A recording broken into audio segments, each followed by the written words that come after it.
let's move on to the Indian diaspora around the world. Um, a sizable proportion of our scattered Indian diaspora is absorbed into their host culture, the country that they currently live in or where they have been raised, where they have been living for quite some time for whatever reason.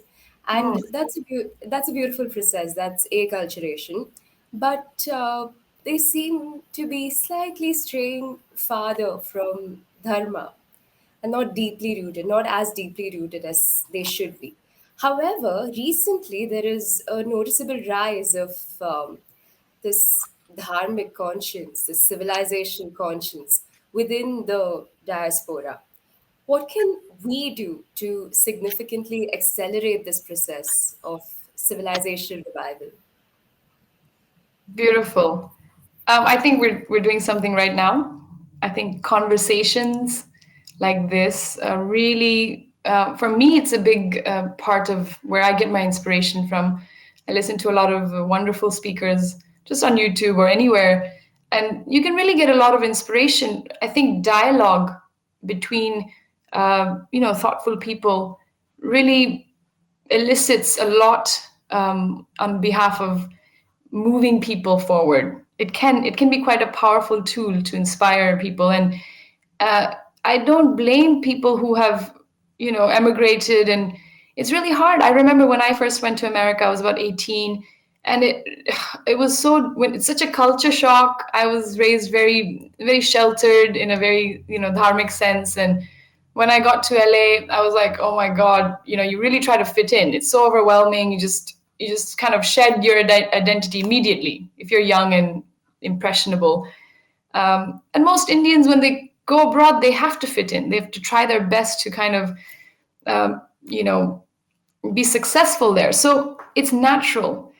And I think over time, they're realizing that if we lose our connection with our roots, uh, you know, a tree with shallow roots is going to fall over. And you start feeling that. I remember feeling that, oh goodness, there's something missing in my heart. You kind of in the beginning years, you enjoy the freedom and the whole Western hype about just do whatever you want. Don't care about anyone else. Like there's a real push to kind of shed tradition and shed the shackles of culture, and um, then very slowly you realize you're like, well, okay, how much are you going to shed? And you realize, oh my God, the roots, as soon as your roots are disconnected, what's going to happen?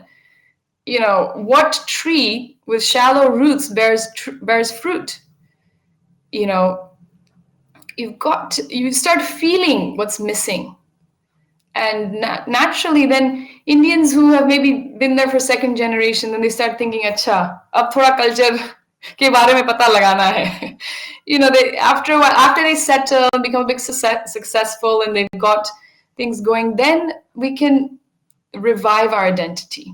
So I would say that to accelerate it, we've got to have these dialogues which can highlight the beauty of our culture and why we need it, why we so desperately need it, because it is actually the solution to all of our problems, literally. Like, if we could follow the Sanatana Dharma, the Vedic ancient wisdom that we have, it will solve everything. The climate issues, the capitalist agendas, the all of the anarthas that are within us can actually be worked on if we understand why do we follow these cultural things, why do we do these pujas, why do we respect the elders, why do we respect nature, why don't we kill all the animals rampantly and all the trees on the planet. Like, it's just everything falls into place if we have a wholesome understanding of God's creation and all the creatures within it. So uh, I think it just takes a little minute when a Hindu goes abroad and they adjust. It's natural. The acculturalization, what the word that you used, to acclimatize yourself to your host culture. That's natural, and it's actually advisable. You cannot don't come to the UK and start saying I want Vedic laws. Don't do that. As some other religions want to do. want to establish their own law in a different country. That's not wise.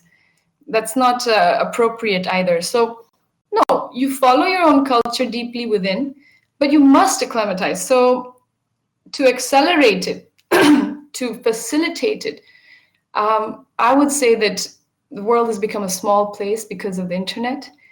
We can continue to support each other and truly encourage each other to reconnect with our roots, to deepen the roots, to do the swadhyaya, to study ourselves, not just get misled by the Western idea of Hinduism.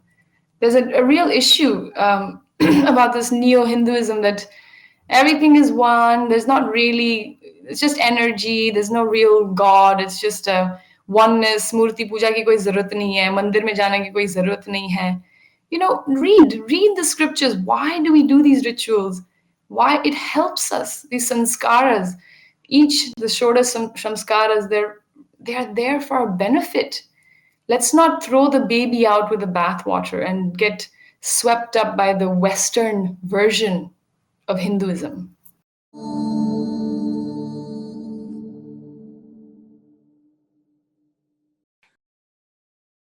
Please remember to subscribe to us and switch on the notifications for this channel. For our other social media links, more content, and to support our work, please visit citti.net. Dhanyavad. Namaskar.